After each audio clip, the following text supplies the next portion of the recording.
광주 MBC 아침 종합 뉴스.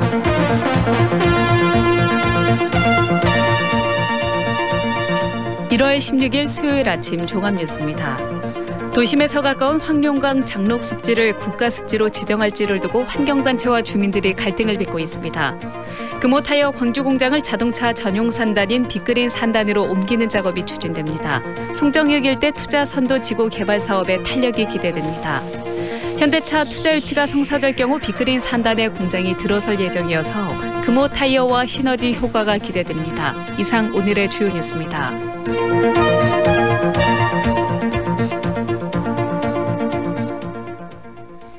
광주 도심에서 가까운 황룡강 장록 습지를 국가습지로 지정할지를 두고 환경단체와 주민들이 갈등을 빚고 있습니다. 자연 환경 보존과 편의시설 개발이라는 가치가 충돌하고 있습니다. 우종훈 기자입니다. 황룡강 장록 습지는 다른 습지와 달리 도심과 매우 가깝습니다. 3제곱킬로미터에 이르는 방대한 습지는 야생동물과 희귀동식물의 서식지입니다. 멸종위기 1급인 수달과 2급인 삭은 물론 노루나 고라니로 추정되는 발자국을 곳곳에서 발견할 수 있습니다. 보존 가치가 있다고 판단한 광주시가 담양습지 등과 같은 국가습지 보호구역 지정을 위해 환경부에 조사를 의뢰했더니 830여 종의 야생동식물이 사는 것으로 나타났습니다. 대도시에 있는 다른 하천보다는 그래도 아직 자연성을 유지를 하고 있다는 것들이 특징이었고요. 그런데 습지보호구역 추진이 암초를 만났습니다. 장록습지를 국가습지보호구역으로 지정하려는 움직임은 잠시 멈췄습니다. 이곳의 생태를 온전히 보존하자는 측과 일부 구간에는 개발이 불가피하다는 측의 의견이 엇갈렸기 때문입니다. 이 일대 주민들이 습지가 보호구역으로 지정되면 축구장이나 주차장과 같은 주민 편의시설을 세울 수 없다며 반대하고 나선 겁니다. 같은 황룡강인데 광주시민 강현중 장성군도 꽃길 조성이 다 돼 있고 또 나주 쪽도 이렇게 꽃길 조성이 돼 있는데 우리 왜 광산구 지역만 습지로 이렇게 하려고 하는지. 하지만 환경단체는 습지보호구역으로 지정되는 것이 주민들 삶에도 더 나은 선택이 될 것이라며 지정을 서둘러야 한다고 주장합니다. 그 육상 생태계와 연결된 부분이 있기 때문에 예를 들면 이제 중간에 어떤 생태계 단절이 일어나게 되면 그 하류에 살고 있는 생물체들도 좀 영향을 받을 수밖에 없거든요. 현장을 조사한 국립습지센터는 해당 구역이 보존 가치가 있다면서도 주민들이 동의하지 않으면 지정할 수 없다는 입장입니다. 조금 더 보존 쪽으로 주민들이 많이 이렇게 호응을 해준다면 또 언제든지 습지 보호구역으로 지정될 가능성이 있는 거거든요. 갈등이 커지자 광선구 의회가 간담회를 열었는데 일부 의원은 개발에 무게를 두는 입장을 밝히기도 했습니다. 한림길에 서 있는데 배홍성 광산구의회 의장입니다. 그거는 조금은 주민들이 무지한 불편을 느낄 거라고 생각합니다. 한편 우리나라 최초의 하천습지 보호구역인 영산강 담양습지는 이명박 정권 당시인 지난 2011년 4대강 사업을 위해 일부가 훼손되기도 했습니다. 습지를 보존할 것인지 개발할 것인지의 해묵은 논란이 재현되고 있습니다. MBC 뉴스 우종훈입니다. 금호타이어 광주 공장이 빅그린 산업단지로 옮기는 작업이 점차 현실화되고 있습니다. 광주 송정역 일대 교통난을 해소하고 KTX 투자 선도지구 개발 사업도 탄력을 받을 것으로 기대됩니다. 이계상 기자입니다. 금호타이어 광주 공장은 광주 송정역 시설과 바로 맞닿아 있습니다. 공장 부지 규모는 40만 제곱미터, 공장이 세워진 지는 45년이나 됐습니다. 설립 당시에는 광주 외곽 지역이었지만 도심이 확장되고 KTX까지 개통되면서 공장 이전을 요구하는 목소리가 커졌습니다. 광주시와 금호타이어는 미래에셋태우의 타당성 용역을 맡겨서 공장 이전 계획을 본격화하기로 했습니다. 광주 공장이 옮겨갈 대상지는 광주에서 가까운 빅그린 산업단지이고 현재 부지는 송정역을 중심으로 한 KTX 투자 선도지구 개발 사업에 포함될 예정입니다. 지난 12월부터 금호타이어 부지를 포함한 광주 송정 역세권 개발의 전망에 대해서 연구 용역을 하고 있습니다. 그 용역하고 맞물려서 한번 큰 그림을 좀 구상해 보겠습니다. 60만 제곱미터 규모로 추진 중인 KTX 투자 선도지구는 100만 제곱미터까지 확대될 전망이고 호남 고속철도 개통 이후에도 지지부진했던 송정역 복합 환승센터 건립 사업도 다시 본격화될 가능성이 높습니다. 금융회사인 미래에셋은 사업 추진에 타당성이 있다고 판단할 경우 여수 경도 개발 사업과 비슷한 방식으로 대규모 투자에 나설 것으로 예상됩니다. 금호타이어는 현재 공장 부지를 개발해서 발생하는 수익금을 신규 공장에 재투자할 계획입니다. 친환경 첨단 설비를 새로 마련해 세계적인 경쟁력을 갖출 기회가 될 수 있지만 자금이 충분히 확보될 수 있을지 우려하는 목소리도 나오고 있습니다. MBC 뉴스 이계상입니다. 금호타이어 광주 공장이 빅그린 산단으로 자리를 옮기면 자동차 전용 산단 활성화가 기대됩니다. 광주형 일자리 첫 모델인 현대자동차와의 합작법인 역시 협상이 타결되면 빅그린 산단에 들어설 예정이라 함께 시너지를 낼 가능성도 높아 보입니다. 이어서 김인정 기자입니다. 금호타이어 광주 공장 이전 계획은 광주형 일자리 모델 확산을 염두에 둔 것으로 알려졌습니다. 광주시는 광주형 일자리 첫 모델로 추진 중인 현대자동차 투자 협상이 진척되지 않고 있는 상황에서 다른 대기업의 공장 이전 계획이 청신호가 될 수 있다고 보고 있습니다. 특히 현대차 합작법인이 세워졌을 때 자동차 특화 산단으로 시너지를 낼 가능성도 높아집니다. 정치권 움직임도 광주형 일자리에 대한 기대감을 높이고 있습니다. 대통령은 잇따라 관심을 촉구했고 문재인 대통령입니다. 최대 강경 현안입니다. 지금까지 잘하셨지만 앞으로도 일자리 문제에 특별히 관심을 갖고 방출에 앞서주실 것을 다시 한번 당부드립니다. 여당 역시 이달 말을 언급하며 투자 협상 임박을 암시했습니다. 공동체 전체의 지혜를 모아서 해결책을 만들어야 합니다. 이런 가운데 현대차와 접촉을 이어오던 광주시는 본격적인 협상 재개를 위한 채비를 마쳤습니다. 사회연대 일자리 특별보좌관에 노동계와의 가교 역할과 자동차 분야 정책 자문 역할을 할 수 있는 박병규 전 광주시 경제부시장을 임명했습니다. 기아차 노조 지회장 출신이기도 한 박 특보는 이용섭 광주시장을 특별보좌해 광주형 일자리 협상 전반을 이끌며 마지막 결실을 끌어낼 거란 기대를 받고 있습니다. MBC 뉴스 김인정입니다. 외유성 해외 연수를 떠나 무리를 빚고 있다는 화순군 의원들이 일정을 앞당겨 조기 귀국했습니다.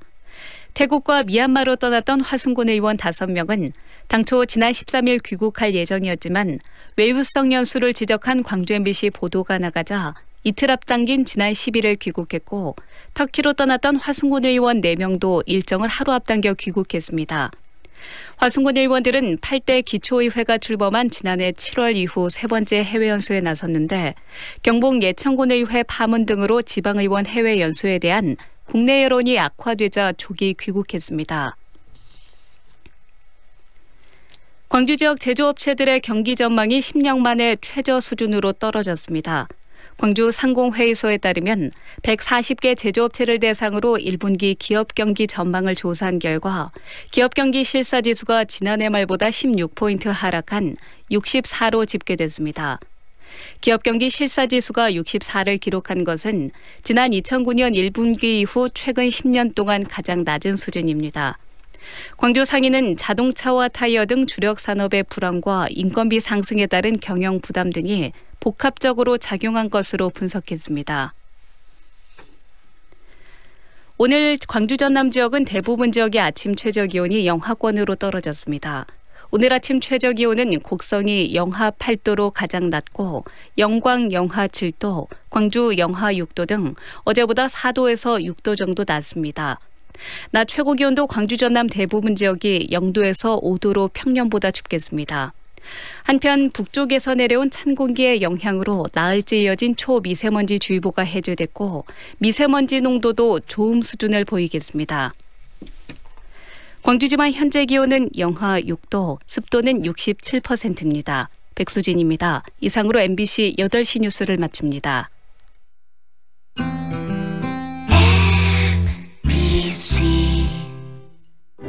연기자 정동환입니다. 가끔 그 사람이 떠오를 때면 저도 모르게 하늘을 올려다봅니다. 누구나 그렇지요. 그리운 사람이 보고플 때면 을에 하늘을 올려다보게 되는 것. 사람이 곧 하늘이기 때문이죠. 사람을 하늘같이 섬깁니다. 스카이 장례식장. 끊고 싶다는 마음만 있다면, 혼자 하기 힘들다면 광주 금연지원센터로 노크해주세요. 의료인이 함께하는 금연 캠프와 여성 흡연자를 위한 전문 상담은 모두 무료로 진행됩니다. 지금 바로 전화주세요. 062-222-9030. 지금 시각은 8시 10분입니다.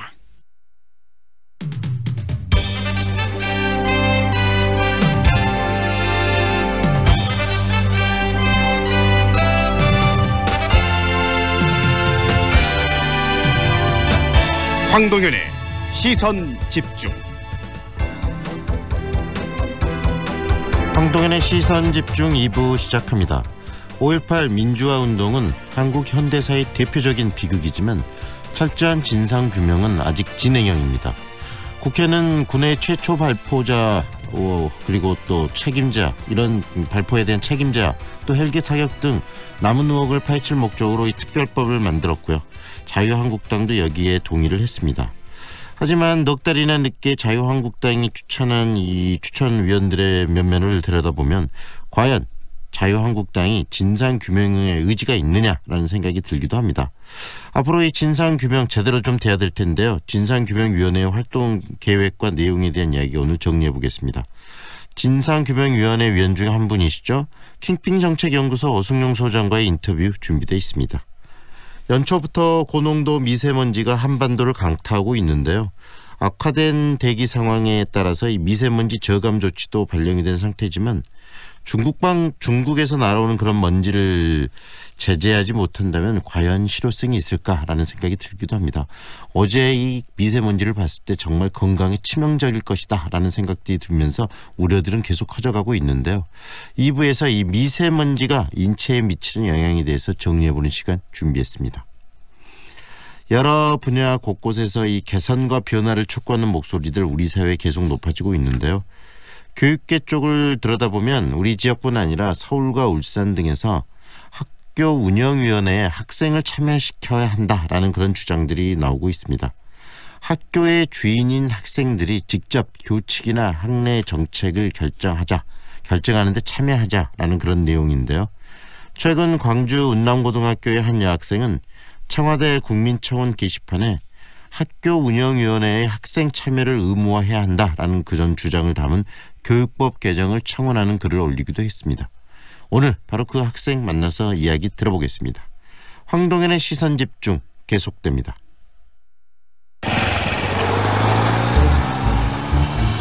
배달 라이더와 자동차 운전자 여러분, 안전한 교통문화 만들기 프로젝트에 함께 하실까요? 먼저 라이더분들은 출발하기 전 안전모를 꼭 씁니다. 반드시 신호와 규정 속도를 잘 지켜주세요. 다음, 운전자분들도 신호와 규정 속도를 잘 지키고 앞에 오토바이가 있으면 안전거리를 더욱 신경 써주세요. 또 차를 타고 내릴 때 뒤에서 오토바이가 오는지 꼭 확인해주세요. 함께 지켜주고 함께 만들어가는 교통안전. 교통문화 캠페인 도미노 피자와 MBC가 함께합니다. 어우 추워. 여보, 농부가 짠 도라지 배즙 한잔 하세요. 역시 당신이 최고야. 애들은 유자 배즙으로 먹였어요. 나주 장수식품 농부가 짠 도라지 배즙 유자 플러스 배 아로니아 배즙으로 겨울을 건강하게. 나주 장수식품 061-332-9616. 노트북만으로 사업이 시작된다. 사업자 등록이 가능한 사무실 임대, 회의실 대관의 신개념 더워크 공유 오피스. 보증금 관리비 없이 월 최저 25만 원으로 회의실 카페를 누리는 풀옵션 사무공간 더워크 공유 오피스. 상무지구 우리은행 뒤편. 문의 1800-8062. 축제 파티가 있는 그곳엔 출장 뷔페 쿠바 하우스. 기업식 행사장, 맛있는 음식이 필요한 그곳에도 출장 뷔페 쿠바 하우스. 출장 뷔페 필요한 곳 전국 어디나 찾아가는 출장 뷔페 쿠바 하우스. 062-351-7711. 올겨울 미세먼지와 한파에 불꽃 튀는 기싸움이 계속되고 있습니다. 사흘간 미세먼지가 이기는 듯 싶더니 어젯밤 찬바람의 도움으로 한파가 역전승을 했습니다. 현재 영하 5도로 날씨는 춥지만 출근길 공기는 상쾌합니다.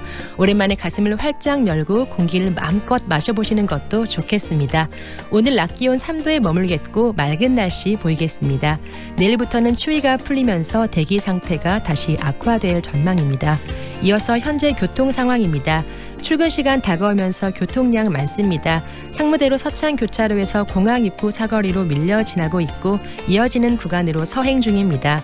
화정 사거리에서 농성 교차로 방향으로 신호대기 2번 필요하고 무진대로 유덕 나들목에서 어등대교로 차간거리 좁게 이동 중입니다.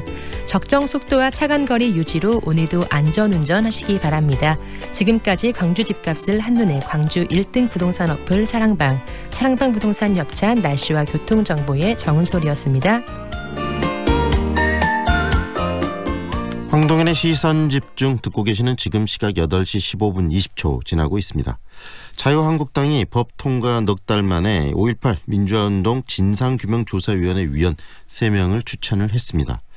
논란이 됐던 지만원 씨는 빠졌지만 5.18 관련 단체들은 이번에 추천된 인사 3명도 문제가 많다라는 지적을 하고 있는데요.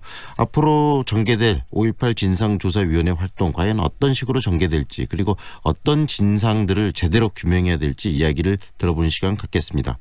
바른미래당 5.18 진상조사위원회에 추천된 분이시죠. 킹핑정책연구소 오승용 소장 연결합니다. 안녕하세요, 소장님. 네, 안녕하십니까. 네, 자유한국당이 이번에 3명의 인사를 추천을 했습니다. 5.18 진상조사위원회 위원으로요. 그런데 네네. 정치권이나 특히 5.18 단체에서 굉장히 반발이 거센데요. 그 부분은 어떻게 보고 계십니까?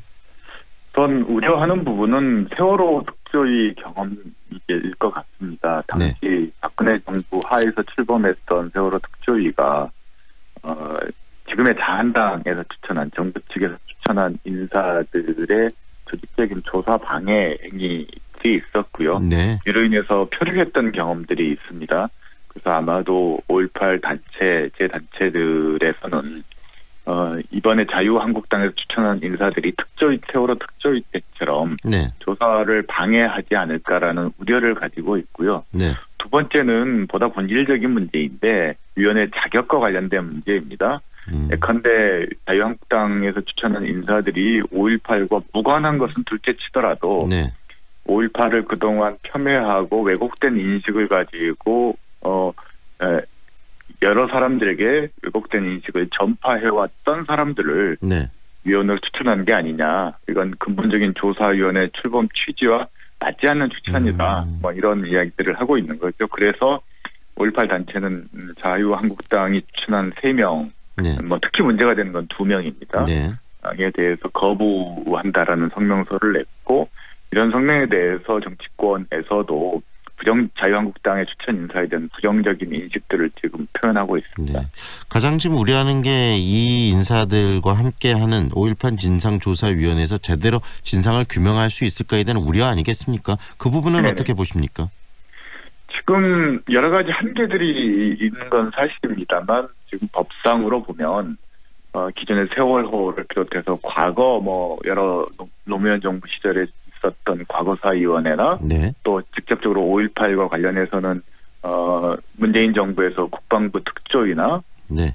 그리고 과거 국방부 과거사위와 같은 위원회와 비교할 때 현재 5.18 진상규명조사위원회의 경우 네. 조사 권한이 많이 확장돼 있고요. 네. 최고 특별검사까지 요청할 수 있고 또 바로 고소 고발했을 경우 검찰에서 수사할 수 있는 네. 즉 사법부 검사와 같은 직접적인 기소권을 가지지는 네. 않지만 상당히 그에 근접한 조사 권한을 가지고 있기 때문에 과거 어떤 위원회보다도 권한을 많이 가지고 있는 건 사실입니다. 다만 네. 그러기 위해서는 2가지 전제 조건이 필요할 겁니다. 우선 치밀한 조사 기획과 아무리 네. 권한이 많다 하더라도 조사 기획과 조사관들의 능력이 네. 떨어진다면 그 권한을 제대로 행사할 수 없는 것일 테고요. 네. 그게 충족된다면 위원들 간의 협업 그리고 최소한 5.18의 진상규명에 대한 공감대가 있어야 되는데 네. 그건 협업과 5.18 진상을 규명하는 방향으로 가는 게 아니라 네. 그걸 방해하고 네. 뭔가 끊임없이 분란과 갈등을 조장하는 행태가 이루어진다면 네. 진상규명하는데 조금 어려움이 있지 않을까라는 우려가 네. 있는 거죠. 그래서 지금 3명에 대한 우려를 그런 관점에서 하고 있는 건데 근데 전체적으로 지금 위원분들의 어떤 성향이나 이런 것도 중요할 것 같습니다. 지금 자유한국당의 3명은 좀 문제가 있다라고 5.18 단체나 이 정치권 일부에서 얘기를 하고 있지만 전체 그렇다면 위원분들은 어떤 식으로 구성이 지금 짜여 있습니까? 지금 전체 법상 9명의 위원을 추천하도록 돼 있습니다. 네. 국회의장 추천 1분. 여당 4명, 야당 4명 이렇게 추천하도록 돼 있는데요. 네. 여당 더불어민주당에서 4분의 위원을 이미 추천을 했고요. 네. 야당에서는 바른미래당에서 1명 그리고 자유한국당에서 4명을 추천하도록 돼 있습니다. 네. 이번에 이제 자유한국당에서 추천한 3분이 권태호 전 민주평통 사무처장이고 삼성장군 출신입니다. 이번에 군 출신 인사고요. 그리고 이동욱 전 월간조선 기자 그리고 차기환 변호사 판사 출신의 변호사인데요. 권태호 전 사무처장의 경우는 군 출신 인사로서 5.18과 무관하다. 여기까지는 좀 용인할 수 있는 부분이 있습니다.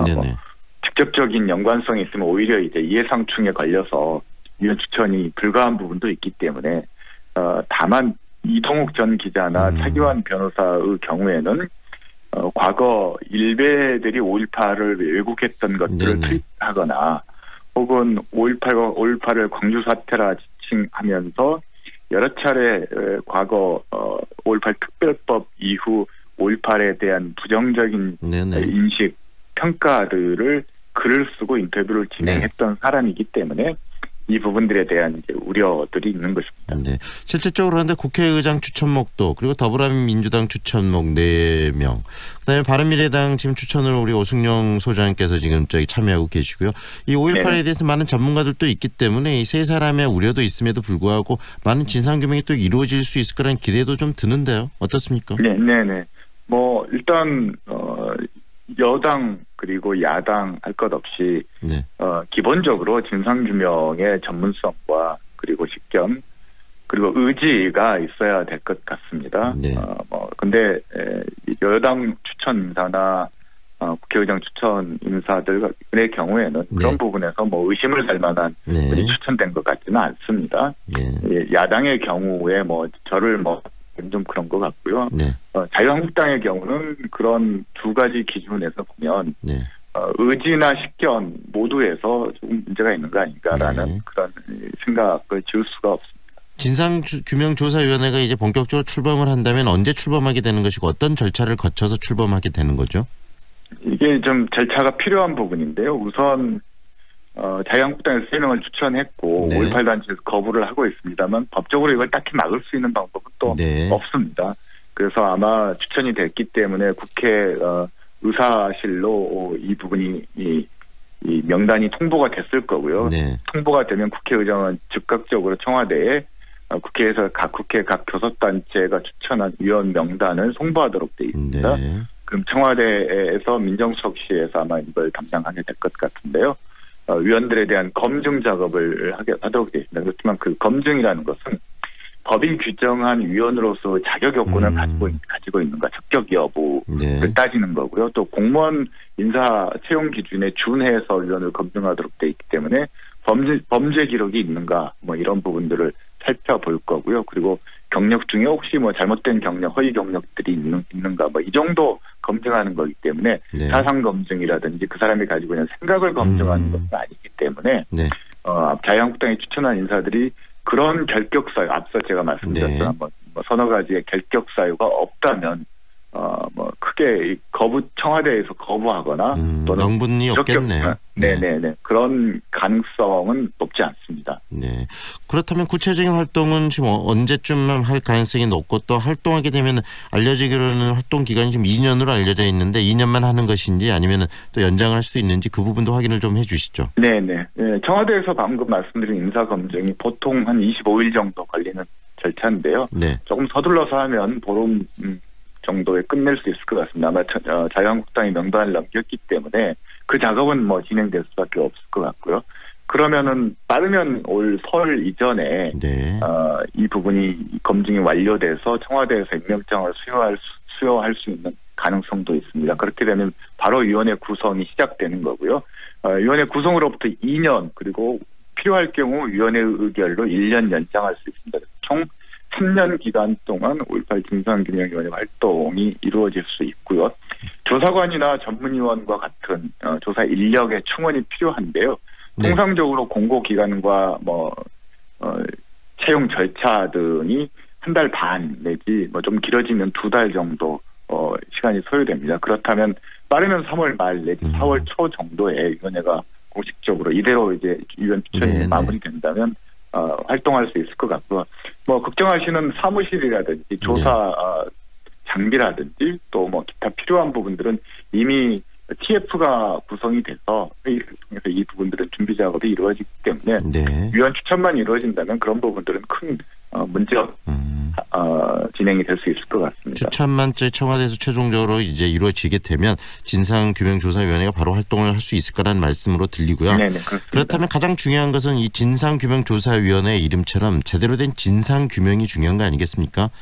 5.18에 대한 어떤 진실들, 어떤 진상들이 규명돼야 된다고 생각하시는 그 5.18 진상규명조사위원회 방향성에 대해서 한 말씀 해주시죠. 네네. 뭐 법에도 분명히 명시되어 있는 거고요. 이건 국민적인 통합, 합의를 통해서 다시는 5.18과 같은 불행한 일이 발생하지 않도록 하는 게 목표입니다. 그래서 발포 명령자 그리고 지휘권 이원화와 관련된 부분들을 이번 기회에 명확히 정리하는 게 첫 번째 목표고요. 그리고 여보세요? 인권 침해들이 이런 항쟁 과정에서 인권 침해가 일어났는데요. 네. 이른바 자위권 발동이 과연 정당한 것이었는가에 대해서도 좀 규명해야 될 것 같고요. 연행과 구금 과정에서 인권 침해 문제 규명해야 됩니다. 그리고 여성에 대한 성폭행뿐만 아니라 남성에 대한 고문 과정에서 성폭행도 이루어졌는데요. 이런 부분들에 대해서도 규명을 할 예정입니다. 지난번 국방부 특조위에서 일부 조사가 이루어졌습니다만 헬기 사격이라든지 전투기 폭격 대기와 같은 부분들에 대한 조사도 진상규명 작업이 이루어질 예정이고요. 2012년 대법원에서 이미 뭐 근거 없다라고 판결을 내렸습니다만 북한군 특수군이 광주에 온 거 아니냐라는 그런 의혹들을 보수 세력들이 해왔는데 이 부분도 대법원에서 이미 뭐 판결을 내리긴 했습니다. 다시 한번 확인하는 절차들을 거칠 겁니다. 궁극적으로는 과거 아르헨티나 군부 독재 정권에 대한 진상조사를 통해서 이른바 눈까마스 네버 어게인이라는 뜻입니다. 다시는 이런 일이 재현되지 않도록 하자라는 취지의 진상규명 조사 보고서가 나왔는데요. 최종적으로는 이런 진상규명 조사를 통해서 아르헨티나와 눈까마스와 유사한 그런 진상조사 보고서를 발간해서 후대에 영원히 교훈으로 남겨서 다시는 이런 불행한 국가폭력이 일어나지 않도록 하는 게 이 위원회가 가야 할 궁극적인 목적일 것 같습니다. 우리 소장님의 역할이 참 크시지 않을까라는 생각이 듭니다. 오늘 말씀 여기까지 듣겠습니다. 고맙습니다. 네, 감사합니다. 지금까지 킹핀 정책연구소 오승용 소장과 함께했습니다.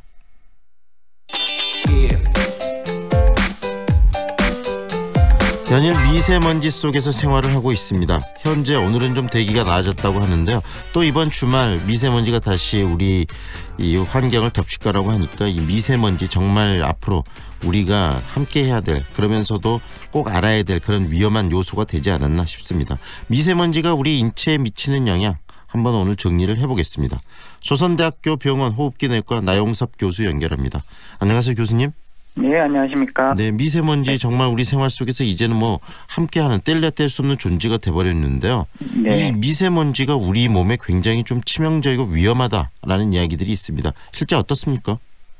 이제 먼저 미세먼지가 무엇인지 먼저 알아셔야 되는데요. 미세먼지는 대기 오염 물질 중에 하나로 지름이 10마이크로미터 이하인 입자를 말하고 요즘 최근에 가장 이제 심각한 것이 바로 초미세먼지입니다. 초미세먼지는 미세먼지보다 작은 지름이 2.5 마이크로미터인 것을 정의하게 됩니다. 우리 머리카락 크기가 한 60 마이크로미터인 것에 비교하면 굉장히 작은 물질인데요. 이런 초미세먼지가 지름이 작아서 호흡기에 더 깊이 흡입되어서 건강에 큰 악영향을 주게 됩니다. 그래서 이들 미세먼지 노출되는 기간이 길어지게 되면 우리 몸 전체에 영향을 주고 질병을 유발하게 되는데요. 대표적으로는 암, 호흡기계 질환, 심뇌혈관계 질환, 신경정신계 질환을 유발할 수 있습니다. 미세먼지는 세계보건기구에서 일군 발암물질로 지정하고 있는데요. 장기간 미세먼지에 노출되었을 때 폐암 발생의 위험이 10에서 20%가 증가하고 이와 함께 천식이나 만성 폐성 폐질환 같은 호흡기 질환을 가진 환자들에게도 미세먼지 노출 증가할수록 사망이 증가한다고 보고하고 있습니다. 저희들이 담배 연기를 이야기하면서 1급 발암물질이기 때문에 굉장히 위험하다. 그래서 지금 금연이 우리 사회에 굉장히 보편화되고 사회화되고 있는데, 사회 속에서 보편화되고 있는데, 이런 그 담배 연기보다도 훨씬 담배 연기에 못지않게 위험한 게 또 이 미세먼지겠네요. 예, 맞습니다. 그래서 한 연구 결과에 보게 되면은 우리가 이제 1시간 동안 미세먼지 나쁜 상태에서 노출되는 흡입되는 그런 총량 자체가 네. 우리가 이제 그 8평 정도 되는 공간에 담배 한 개비를 1시간 25분 정도 마시는 것과 같을 정도로 그 짧은 기간에도 굉장히 크게 우리 말하면 미세먼지 노출되게 되고 건강에 악영향을 줄 수 있다고 알려져 있습니다. 네. 교수님, 요 며칠 동안 계속 미세먼지 때문에 우리가 굉장히 안 좋은 환경성에 노출돼 있었는데요. 이 병원에 이 미세먼지나 유사한 질환으로 인해서 관련 질환으로 인해서 병원을 찾는 환자들이 좀 많이 늘었습니까? 예, 맞습니다. 저는 이제 호흡기내과에 근무하고 있어서 특히 이제 미세먼지에 취약한 천식이나 뭐 만성 폐성, 폐질환 같은 만성 폐질환을 갖고 계신 분들이 주로 오시게 됩니다. 이런 환자분들은 주로 이제 미세먼지에 노출되는 기간이 길어지면 호흡곤란을 주로 호소하고 그와 함께 이런 객담을 동반한 기침 등이 주로 있어서 병원에 오시게 되고 그 외에 알려지기로는 미세먼지가 눈이나 코, 그다음에 인후두 점막에 작용하게 되어서 이런 안구 건조증이나 알레르기성 각결막염, 뭐 이런 비염 같은 것들을 악화시켜가지고 주로 이제 눈의 건조함, 뭐 이물감, 충혈, 가려움증 등을 호소하는 분들이 꽤 많이 있습니다. 네. 이 발암 물질이고 그다음에 또 호흡기에 굉장히 치명적이라는 이야기까지는 어느 정도 상식적으로 이해가 되는데 그런데 보면은 이 뇌혈관 질환 또 뇌질환에도 굉장히 안 좋은 영향을 끼친다라고 하더라고요. 뇌에 미치는 그런 부정적인 것들은 어떤 것들이 있습니까? 구체적으로 좀 알려주시죠. 예, 이런 초미세먼지가 굉장히 지름이 작기 때문에 이전에 말씀드렸듯이 이런 코나 혈관을 타고 들어가서 뇌를 공격하게 됩니다. 그래서 주로 이제 일으키는 현재 지금 보고된 연구들에 보면은 뇌졸중, 치매, 우울증과 같은 질환들을 일으킬 수도 있고 이런 초미세먼지가 많이 노출되는 집단하고 그렇지 않은 집단에 비해서 이렇게 자살률도 한 4배 정도 높았다는 보고들도 있어서 굉장히 이런 뇌질환에 관련이 있겠다라는 것들이 지금 보고되고 있습니다. 하지만 정확하게 어떤 과정을 통해서 들어가는지는 뭐 아직 명확하지는 않지만 아마 이제 이런 원래 뇌에는 이렇게 이물질이 들어오지 않게 하는 이런 장벽들이 있는데요. 그런 장벽들을 초미세먼지가 통과를 해가지고 그게 이제 뇌 염증방을 일으켜서 이제 그것 때문에 결국 이제 그런 퇴행성 뇌질환들을 일으키지 않나라고 생각을 하고 있습니다. 그래서 특히 이제 어르신분들은 더욱더 이제 미세먼지에 취약하기 때문에 노출에 주의하셔야 되겠습니다. 결국 앞으로 그 부분도 연구가 더 필요한 부분이고 방금 말씀하신 것처럼 미세먼지가 이렇게 뿌옇게 많이 낀 날 미세먼지가 이렇게 확대되어 있는 날은 야외나 이런 활동들을 굉장히 줄여야 되겠네요. 가장 중요한 건 노출을 줄이는 부분이라고 교수님 방금 말씀하셨지 않습니까? 그리고요. 일단 우리 몸에 그럼 들어와 있는 미세먼지들을 좀 빠르게 배출해내는 그런 방법이 있습니까? 이제 뭐 쥐를 통해서 한번 미세먼지를 흡입시켜가지고 봐봤더니 이제 특히 폐의 한 60%가 침착이 되고 이런 미세먼지가 다 배출되는 데는 일주일 이상 걸린다고 합니다. 그만큼 미세먼지 자체가 우리 몸에 굉장히 오랫동안 머무르게 되는데요. 이게 이제 특별한 방법은 결국엔 수분 섭취가 가장 중요합니다. 뭐 우리가 말하는 수분 섭취를 많이 하면서 우리 이제 코나 뭐 이런 목에 있는 인후두 쪽에 점막이 촉촉하게 된다. 그러니까 가습이 되는 효과가 있어서 가래 배출을 더 많이 하게 되면 이런 미세먼지 배출에 도움이 된다고 알려져 있습니다. 최근에 보면 뭐 삼겹살이나 이런 것들이 뭐 미세먼지에 배출하는 데 도움된다고 하는데 오히려 이런 삼겹살이나 이런 것들은 고지방 음식이어서 미세먼지에는 굉장히 많은 중금속이나 황 들어있는데 지방이 많게 되면은 걔네들을 이렇게 흡착을 하게 됩니다. 그러면서 또 흡수를 촉진시킬 수 있기 때문에 우리가 이제 민간에서 뭐 삼겹살을 먹으면 뭐 미세먼지가 더 배출 잘 된다 이런 것들은 과학적 근거가 없으므로 주의를 하셔야 되겠습니다. 그래서 수분 섭취가 가장 중요하겠습니다. 물을 많이 먹어야 되고 그다음에 미세먼지에 최대한 노출되지 않도록 생활 습관을 바꿔야 된다는 말씀이시네요. 앞으로 미세먼지 정말 피할 수 없는 그런 우리 일상이 돼버린 안타까움이 있는데 이 미세먼지를 특히 좀 주의해야 할 분들이 있다면 어떤 분들이 있을까요? 네, 기본적으로 역시나 면역력이 떨어져 있는 분들입니다. 그래서 우리가 알다시피 뭐 이런 어린이 분들이나 노약자분들, 뭐 이렇게 암 환자분들, 그 외에 이제 이런 천식이나 같은 만성 호흡기 질환 환자분들은 굉장히 일반 정상인에 비해서 노출했을 때 굉장히 악영향이 큽니다. 그렇기 때문에 이런 분들은 미세먼지의 농도가 이제 나쁨을 확인된 날에는 외출을 자제하거나 반드시 마스크를 착용하시고 활동을 하셔야 되겠습니다. 네. 알겠습니다. 오늘 여기까지 듣겠습니다. 고맙습니다. 네. 주십시오. 지금까지 조선대학교 병원 호흡기내과 나영섭 교수와 함께했습니다. MBC 라디오 사랑이 벌써 취직했다며? 동신대학교 IPP형 일학습 병행제 덕분이지. 현장 실습도 하고 학비도 벌도록 지원해주는 제도야. 사랑이도 IPP형 일학습 병행제로 실습 나갔다가 그 회사에 취직했어. IPP형 일학습 병행제? 어느 대학교? 드림앤 스마일 동신대학교. 뭐해? 괜찮은 직업학교 찾고 있어. 아직 호남 직업 전문 학교를 몰라? 99년부터 13년 연속 우수훈련 기관.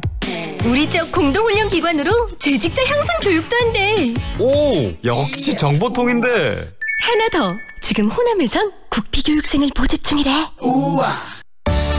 전남대학교 경영전문대학원에서는 경영 전문 인력을 양성하는 MBA 과정 신입생을 1월 1일부터 2월 1일까지 모집합니다. 전남대학교 MBA 과정에서 여러분의 새로운 미래를 설계하십시오. 062-530-1501에서 2번. 창의성이라는 것은 모든 것들을 다 창의성을 말로 하는 회사가 있고 여기가 회의실이야? 공간으로 경험하게 하는 회사가 있습니다. 공간이 하는 말이 경영진이 하는 말보다 잘 들립니다. 사무 환경이 문화를 만듭니다. 퍼시스 93.9 Feelings between the sheets. Why am I caressing my mama's fat knees? 세상을 보는 지역의 눈. 여러분은 지금 황동현의 시선 집중과 함께하고 있습니다. 황동현의 시선집중 3부 시작합니다. 방송 중 청취자 여러분의 다양한 의견을 황동현의 시선집중에서는 받고 있습니다. 휴대전화 문자 메시지 샵 2626번으로 보내주시면 되고요. 짧은 글은 50원 그리고 긴 글은 100원의 이용료가 들어갑니다. 여러분들의 많은 의견 보내주시기 바랍니다. 교육의 대상에 그쳤던 학생들, 교육의 주체가 되기 위해 나섰습니다. 조례안을 개정해서라도 광주지역 학교 운영위원회에 학생들이 참여해야 된다. 그리고 직접 교칙이나 학내 정책을 결정하게 해달라 이렇게 주장을 하고 나선 건데요. 학생 통제와 규제 문제를 들며 반대하는 입장도 일부 있지만 그래서 이런 조례까지 개정되긴 과정은 쉽워 보이지는 않지만 학생들이 직접 목소리를 내면서 학생들의 권리를 이야기하고 있다는 데서 의미가 있어 보입니다. 우리 지역 한 여고생은 청와대 국민청원 게시판에 직접 교육법 개정 문제를 청원하면서 변화를 위한 힘을 보태기도 했는데요. 그 주인공 스튜디오에 나와 있습니다. 광주 운남고등학교 이수영 학생 만나보겠습니다. 안녕하세요. 안녕하세요. 네, 간단히 먼저 자기소개를 좀 해주겠어요? 네, 저는 운남고등학교 1학년에 재학 중이고 현재 광주드림이 발행하는 청소년신문 길의 청소년 기자로 활동 중이에요. 네, 청소년신문에서 기자로 활동 중이다. 네. 수영 양이 보는 학교, 지금 학교에서 이 뭐 초등학교, 중학교 지내고 또 고등학교 1학년으로 지금 네. 있는데 학교라는 공간, 그 안에서 뭐 정책 결정이나 학생 참여권들이 잘 보장이 되고 있지 않은가요? 어떻습니까, 현장에서는? 네, 저는 전반적으로 잘 보장받고 있지 못한다고 생각을 하는데요. 네. 각 학교마다 학생회가 존재하지만 학교 정책 결정에서 학생들의 의견이 잘 반영되고 있지 못해요. 지금 각 지자체와 학교마다 학생들의 의견을 어느 정도 반영하도록 규정하고 있지만 이게 명확하지 않아서 학생들의 참여권이 매우 제한적인 상태예요. 학생들의 참여권이 제한적인 이유는 뭘까요? 그동안 어른들이 학생들을 교육의 대상으로만 바라보는 그런 시각들 때문 아닐까요? 다시 말하면 학교가 이 교사 중심으로 운영이 되고 있고 네. 그다음에 학생들은 가르침을 받는 대상으로만 인식되어 왔기 때문에 그런다는 이야기인데요. 네. 그러면 청소년들이 의견과 권리에 이렇게 관심을 갖고 더 목소리를 높이게 된 특별한 이유가 있습니까? 제가 학생회 활동을 하면서 교장 선생님과의 면담 과정에서 학생들의 의견이 제대로 반영받고 있지 못한다는 생각이 들었어요. 그러던 중에 학교 인문학 강의에서 법적으로 학생들의 학생들이 학교 운영위원회에 학생들이 참여하지 못한다는 사실을 알게 되었고 이때 많은 문제의식을 느끼게 되었어요. 그리고 학생의 존재와 역할에 대해서도 의문을 가지게 되었던 것 같아요. 결국은 학교에서 가장 중요한 주체, 물론 교사분들도 주체 중에 한 분이시겠지만 학생들도 그 주체인데 중요한 의사결정에서 왜 빠지고 있느냐. 그리고 법적으로 그런 부분들이 빠진 것이 너무 당연시되고 있는 시스템에 문제가 있다고 인식한 거네요. 네네. 네, 학교 그렇다면 운영위원회 학생 참여 의무화를 제안을 좀 했는데 현재 운영위원회 이 운영들은 어떻게 이루어지고 있습니까? 네, 현재 학교 운영위원회는 초중등교육법 제31조 2항에 따라 교원 대표와 학부모 대표, 지역사회 인사로 이렇게 세 분야로 구성이 되어 있어요. 네. 근데 이게 교육의 3주체 중 하나인 학생은 정작 참여하지 못하고 있다는 것이죠. 그러면 학생들이 이런 학교 운영위원회에 참여해야 된다고 생각하는 가장 큰 이유는 어떤 거예요? 우리나라는 민주주의로 돌아가고 있으니까 당연히 학교에서도 교육의 3주체 의견을 모두 수렴해서 민주적으로 운영해 나가야 된다고 생각을 하거든요. 네. 그게 가장 큰 이유다. 네. 결국은 주체가 빠지는 그런 운영위원회는 의미가 없다 이렇게 그쵸. 보는 거네요. 네. 학생들이 그런데 이런 운영위원회 직접 참여해서 목소리를 높이는 그런 권한들이 강화됐을 때 여러 가지 부작용이 있을 수 있다. 학생들은 좀 덜 성숙했고 학생들이 어떤 사고나 이런 부분이 좀 미숙하기 때문에 의사결정에 문제가 좀 있을 수 있지 않느냐라는 생각도 일부 하는 분들이 계시는데 그 부분에 대해서는 우리 학생으로서 뭐라고 이야기할 수 있을까요? 네, 일각에서는 학생들이 아직 사회생활 경험이 없어서 판단에 어려움이 있을 거라고 생각을 하는데 저는 이게 지나친 선입견이라고 생각을 하거든요. 학생들이 교육과정을 경험하는 어떻게 보면 가장 실질적인 교육의 주체이기 때문에 적어도 학교 정책에 있어서는 충분히 판단을 할 수 있고 또 다양한 의견을 제시할 수 있을 거라고 생각을 해요. 네, 주변에서 이렇게 이수영 학생이 목소리를 내고 이야기를 하니까 주변 분위기는 반응은 어떻습니까? 주변에서도 미처 생각하지 못했던 주제라고 되게 신선하다고 생각을 하시고 다들 찬성하는 입장이에요. 교사분들도 많이 동의를 해주시나요? 네, 교사 선생님들도 다 동의를 해주셨어요. 주변 학생들, 함께하는 학생들도 많이 공감하고 있고요. 근데 어떻게 보면 가장 당연한 것이고 이 교육의 3주체라는 이야기를 우리 이수영 학생도 했는데 그 교육의 주체인 학생들이 지금까지 이런 중요한 의사결정에 참여하지 못했던 것이 너무나 또 당연하게 받아들이는 이제 문화나 분위기가 바뀌어야 될 필요성이 있는데 학생들이 봤을 때 학교가 어떻게 변화돼야 된다고 생각하세요? 저는 학교 분위기 자체가 아예 좀 자율적으로 교장 선생님과도 편하게 만날 수 있고 그런 분위기로 바뀌었으면 좋겠어요. 결국은 자율적인 분위기 위에서 이렇게 지시하고 그걸 따르는 분위기가 아니고 서로 논의하고 토론하는 분위기. 선생님과 교사와 학생들이 격이 없게 이야기할 수 있는 분위기를 만들어가자는 거지 않습니까? 그런데 우리 교육제도에 있어서는 지금 고등학교가 대학교 입시 때문에 굉장히 많이 입시 교육 시스템이 돼 있잖아요. 그런 시스템 속에서 과연 학생들이 제대로 발언하고 이야기할 수 있는 환경들이 만들어지기는 쉽지 않을 것 같은데 그런 환경을 만들기 위해서 학생들이 좀 원하는 부분도 있을 것 같아요.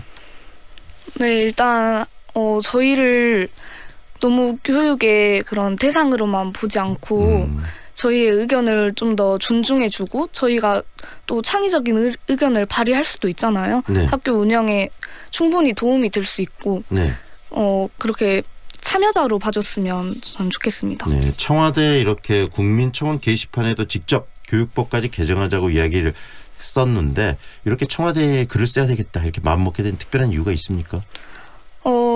사실 이게 저희 학교 프로젝트 수업의 일환으로 제가 참여를 하게 된 거거든요. 네. 그전부터 생각은 있었지만 그게 이렇게 맞물리면서 이루어졌던 것 같아요. 결국은 수업이라는 것도 방금 이야기한 것처럼 자유롭게 자기의 생각들을 이야기하고 교사와 함께 논의할 수 있는 장이 돼야 된다는 이야기 아니겠습니까? 위에서 이렇게 지시하고 가르치는 것이 아니고 앞으로 이 이수영 학생을 비롯해서 또 학교를 통해서 이수영 학생도 졸업하고 또 뭐 사회로 나가겠지만 또 많은 또 후배들, 동생들이 또 학교에 들어오고 이런 과정들이 이루어질 텐데 학교가 학생들에게 어떤 의미로 다가와야 된다고 생각하는지 한 말씀 해주시겠어요? 저는 학교가 우선 학교도 하나의 사회잖아요. 그래서 저희의 의견이 자유롭게 이렇게 반영이 되고 자유롭게 말할 수 있고 또 이게 존중받으면서 서로 협력해 나가는 그런 장이 되었으면 좋겠어요. 협력. 그래서 이 가르치고 가르침을 받는 그런 수직적 구조가 아니고 서로 평등하게 같이 논의하고 협력하는 구조를 만들어갔으면 좋겠다. 그 구조를 위해서 학생들이나 또 이수영 학생이 하고 싶은 건 어떤 일이에요? 제가 하고 싶은 건 저는 학생들의 의견이 충분히 반영이 되도록 앞으로도 계속 이렇게 목소리를 낼 예정이에요. 목소리를 내고 자기 주장을 하는 것들 또 그 부분에 하나 이렇게 방송에 나와서 본인의 주장을 하는 것도 굉장히 중요한 일인데요. 이렇게 방송에 나와서 방송이 매체를 통해서 많은 분들에게 본인의 생각을 이야기하니까 어떤 느낌이 들어요? 되게 신기하고 많이 관심을 가져주셨으면 좋겠어요. 이 부분은 정말 굉장히 중요한 부분이라는 생각이 드는 게 우리 사회가 아까 이수영 학생도 민주화되고 있다는 이야기를 했는데 민주화라는 것은 어떤 사회의 어떤 포괄적인 민주화뿐만이 아니라 학교라는 조직 또 가정이라는 조직 여러 이런 조직 하나하나가 민주화되면서 사회 전체가 민주화되는 거 아니겠습니까? 네, 그렇죠. 네. 평소에 이런 이야기를 집에서 가족과도 자주 나누나요? 네, 자주 나누는 상태예요. 네. 그런 논의 과정들이 또 이렇게 학교의 민주화로 이야기되고 있고 또 직접 나와서 이런 이야기를 하는 그런 과정 중으로 연결되지 않은가 싶고요. 앞으로도 우리 이수영 학생이 이런 목소리들을 방송에서 자주 좀 담겠습니다. 네, 감사합니다. 바쁜데 또 이렇게 직접 스튜디오에 나와주셔서 고마워요. 네, 감사합니다. 지금까지 광주 운남고등학교 이수영 학생과 함께했습니다.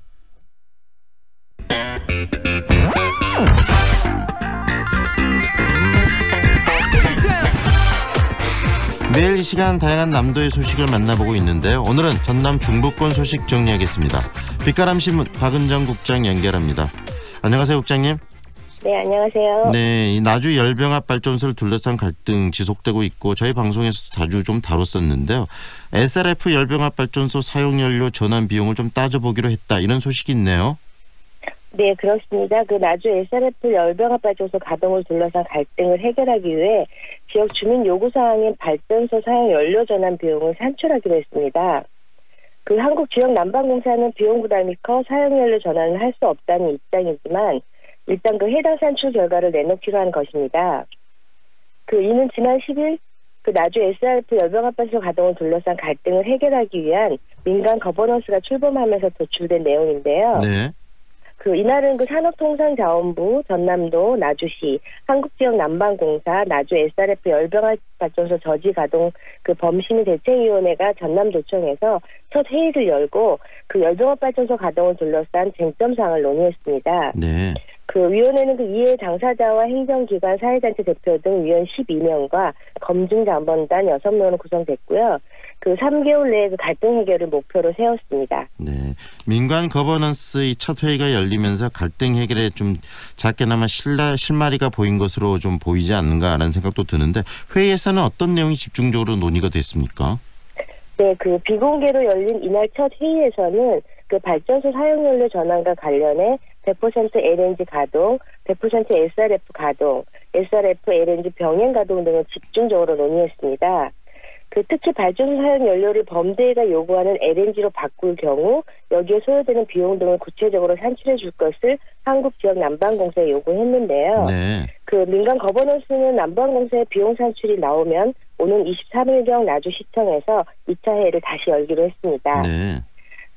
다 아시는 내용이지만 나주 SRF 열병합 발전소는 나주 혁신도시 아파트와 공공기관 및 건물 등의 온수를 공급하기 위해 2017년 9월 준공됐는데요. 네. 범대회 등 지역 주민들은 타 지역에서 발생한 쓰레기 반입에 반대한다는 집단 민원을 제기해 현재까지 발전소 가동을 중지한 상태입니다. 네. 이 과정에서 범대회와 주민들은 발전소 사용 연료를 LNG로 바꿔달라고 요구하면서 이 부분이 갈등의 핵심 쟁점이 된 것인데요. 네. 핵심 쟁점 가운데 하나를 팩트로 점검해보자는 차원으로 이에 당사자가 적극적인 의견 수렴과 과학적인 검증, 객관적인 결론 도출로 갈등을 조속히 해결하자는 이번 내용이 잘 정리가 될지 주목되고 있습니다. 네. 그 부분이 좀 잘 정말 해결이 됐으면 하는 바람이 들고요. 화순군 이야기도 좀 했으면 좋겠습니다. 2019년도 이 주민등록 사실 조사를 시행하고 화순군에서 있는데 관련해서 이 과태료 부과 대상자가 자진 신고하면 또 최대 과태료도 좀 경감해 준다. 이런 소식이 있네요. 네, 그렇습니다. 화순군이 오는 3월 31일까지 주민등록 사실 조사에 나섭니다. 이번 조사는 주민등록법 제20조에 따라 주민등록 사항과 실제 거주 사실을 정확히 일치시켜 주민 선익 증진과 행정사무의 적정성과 효율성을 높이기 위해 시행하는데요. 화순군은 주민등록 사항과 실제 거주 사실 일치 여부 확인, 거주 변동 후 미신고자와 부실신고자, 각종 사유로 주민등록 말소나 거주불명 등록된 자의 재등록을 실시하고요. 주로 주거용으로 사용하는 오피스텔 등을 중점적으로 조사합니다. 네.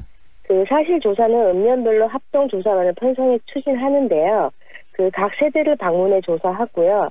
조사 결과에 따라 전입신고 미실시자에 대한 확인과 안내, 주민등록 말소와 거주불명 등록자 재등록, 주민등록증 미발급자에 대한 증발급 등을 후속 조치할 예정입니다. 네.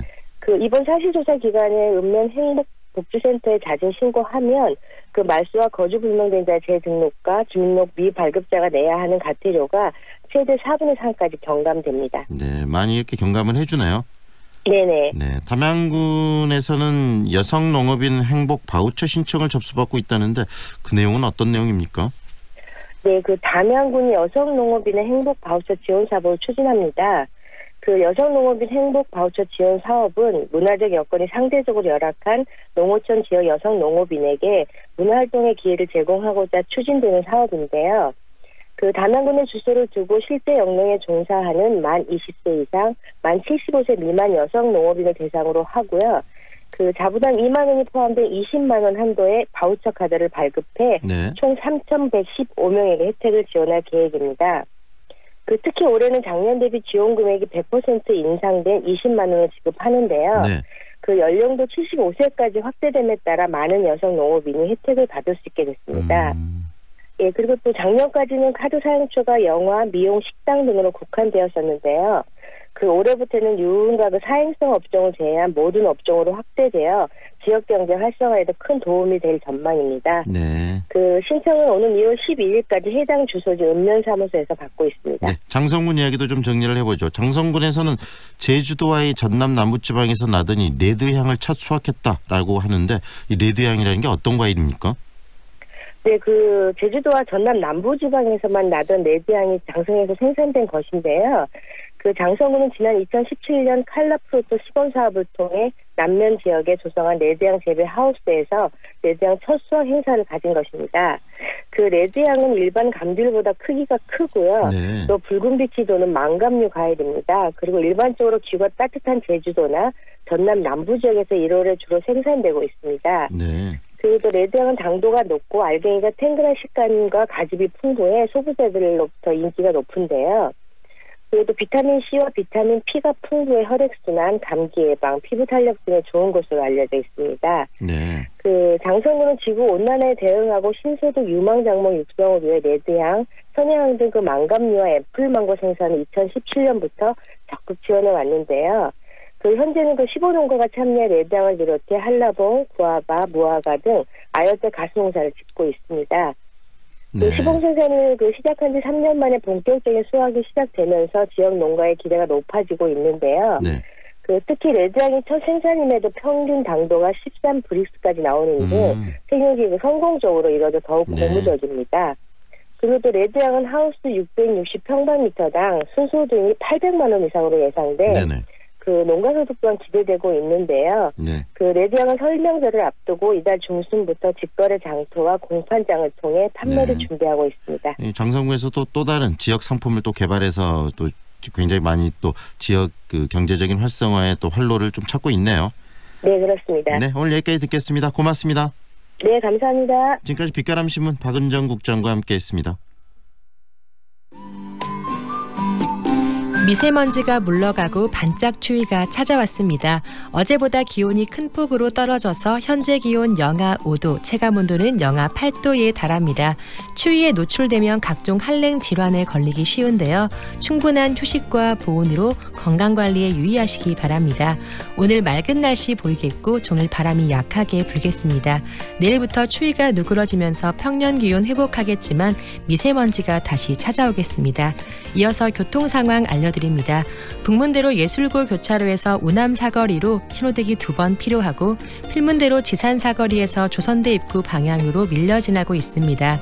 무진대로 상무주공 사거리에서 기아자동차 사거리로 차간거리 좁게 이동 중이고 회제로 마제우체국에서 풍암 사거리로 차량 많습니다.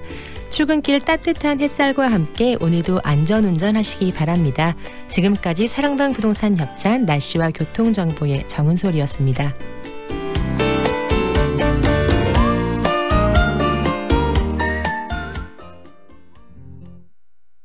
황동현의 시선집중에서는 청취자 여러분의 제보뿐만 아니라 주변의 문제점이나 또 부조리를 방송에서 직접 제보하고 참여해서 이야기할 그런 시민 기자를 모집을 합니다. 참여를 원하시는 분은 광주 MBC 홈페이지 황동현의 시선집중에 들어오셔서 참여 이야기에 글을 남겨주시면 됩니다.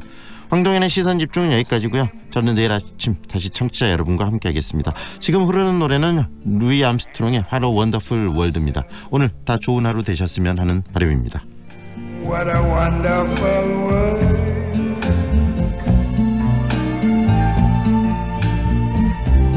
I see skies of blue and clouds of white, the bright blessed day, the dark sacred night, and I think to myself, what a wonderful world.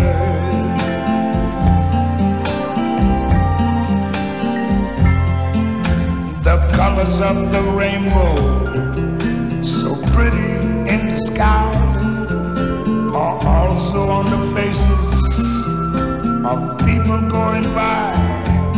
I see friends shaking hands, saying how do you do. They're really saying I love you. I hear babies cry, I watch them grow.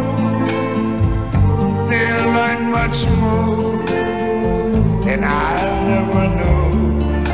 And I think to myself, what a wonderful world. Yes, I think to myself, what a wonderful world.